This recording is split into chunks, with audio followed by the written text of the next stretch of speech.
नमस्कार, अस्सलाम वालेकुम। आप देख रहे हैं आई4जी टीवी नेटवर्क। मैं हूं इंतजारुल हक। दोस्तों, हमारे खास वीडियो शो में आपका स्वागत है।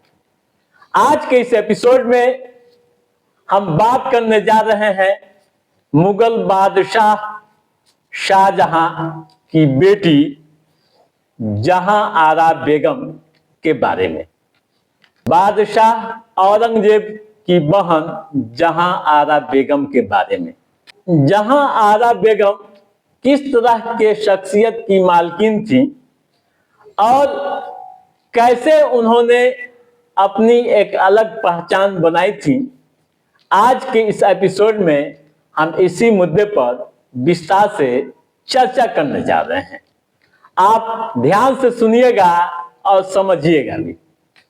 दोस्तों, मुगल काल में कई रानियां और कई शहजादियां आई, लेकिन इनमें कुछ ऐसी भी थी जिन्होंने केवल अपनी शाही खून की वजह से नहीं, बल्कि अपनी बुद्धिमानी और काबिलियत के बल पर अपनी एक अलग पहचान बनाई थी। ऐसा ही एक शख्सियत थी जहां आरा बेगम। वह एक कुशल प्रशासक, विद्वान और कला संरक्षक भी थी। दिलचस्प बात यह है कि उस दौर में सबसे अमीर शहजादी थी, या यूं कहूं कि उस दौर में उन्हें सबसे अमीर शहजादी कहा जाता है। 23 मार्च 1614 ईस्वी में जन्मी शाहजहां और उनके सबसे प्रिय बेगम मुमताज महल की सबसे बड़ी संतान थी। महज 14 साल की उम्र में उन्हें सालाना 6 लाख रुपये का वजीफा मिलता था। जी दोस्तों, कितना? 6 लाख रुपये। उस दौर में राजमहल की वह सबसे प्रभावशाली सदस्य भी बन गई थी। आपको बता दूं कि मुमताज महल से उन्हें आधी संपत्ति मिली थी। कैसे? आप समझ लीजिए।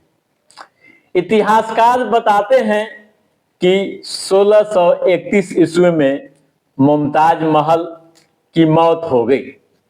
उनकी मौत के बाद संपत्ति का बंटवारा हुआ। आधा संपत्ति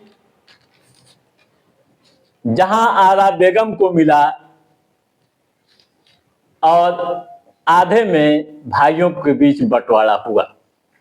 इसके अलावा वो कई जागीरों और असीमित दौलत की भी मालकिन थी। उस दौर में जहां 1 लाख रुपए की कीमत अपार थी, तब जहां आरा को सालाना 6 लाख रुपए वजीफे मिलते थे। कई इतिहासकार 10 लाख रुपए भी बताते हैं। दोस्तों, महल की वह बादशाह बेगम थी। इतिहासकार लिखते हैं कि जब वे 17 साल की थी, तब मां की मौत हो गई। उस समय उन्हें राजमहल की सर्वोच्च महिला के रूप में चुना गया था और उन्हें बादशाह बेगम की उपाधि दी गई। ठीक है, और आगे हम चलते हैं उनके बारे में। दोस्तों, राजनीति में भी उनकी गहरी दिलचस्पी थी और समझ भी थी। बताया जाता है कि राजनीति व प्रशासन में गहरी समझ रखती थी। महल व दरबार का बागडोर संभालने के साथ बादशाह की सलाहकार के रूप में भी महत्वपूर्ण भूमिका निभाती थी। ठीक है, एक और महत्वपूर्ण चीज आप जान लीजिए। दिल्ली देश की राजधानी है। चांदनी चौक का नाम आपने सुना होगा। इस चांदनी चौक का डिजाइन किसने किया था, बहुत कम लोग आज के समय जानते हैं। तो आप जान लीजिए आज के इस एपिसोड में कि इस चांदनी चौक का डिजाइन जहां आरा बेगम ने ही किया था, जो देश के सबसे ऐतिहासिक व व्यस्त बाजारों में से एक है। ठीक है दोस्तों, वास्तुकला की भी उन्हें समझ थी।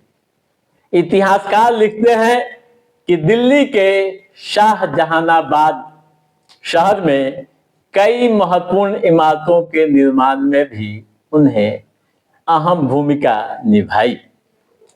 ठीक है, अपने भाई दादा शिकोह के लिए दी थी कुर्बानी। कैसे, यह भी आप समझ लीजिए। दोस्तों, जब उत्तराधिकारी को लेकर लड़ाई छिड़ी तब जहां आरा औरंगजेब का साथ न देकर दादा शिकोह के समर्थन में उतर गई थी। दादा शिकोह को वह काफी पसंद करती थी, लेकिन जब औरंगजेब ने सत्ता हथिया ली तब उन्हें व उनके पिता शाहजहां को आगरा के किले में कैद कर दिया। हालांकि समय के साथ संबंधों में सुधार हुए और उन्हें महारानी की उपाधि दी गई। ठीक है, उनके नाम पर गरीबों के लिए खोले गए थे खजाने। एक समय ऐसा भी आया था जब जहां आरा बेगम आग में पूरी तरह से झुलस गई थी, काफी गंभीर रूप से पीड़ित थी। 8 माह के लंबे इंतजार के बाद जब वह ठीक हुई तो बादशाह शाहजहां काफी खुश हुए और उनके लिए खजाने खोल दिए थे। ठीक है दोस्तों, उन्होंने शादी नहीं की। 67 साल की उम्र में 1681 ईस्वी में उनकी मौत हो गई। दिल्ली हजरत निजामुद्दीन औलिया की दरगाह के पास उन्हें दफना दिया गया। ठीक है दोस्तों, तो आप समझ गए होंगे जहां आरा बेगम के बारे में, कौन थी जहां आरा बेगम और कितनी अमीर थी। तो दोस्तों, आज के इस एपिसोड में बस इतना ही।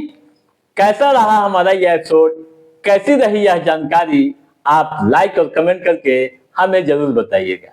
यदि आपने हमारे चैनल को सब्सक्राइब नहीं किया है तो सब्सक्राइब भी कीजिएगा, ताकि इस तरह की महत्वपूर्ण जानकारियों संबंधित जो भी अप टू डेट है उससे हम समय समय पर आपके बीच पहुंचाते रहेंगे। तब तक आप अपने दोस्त को दीजिए इजाजत।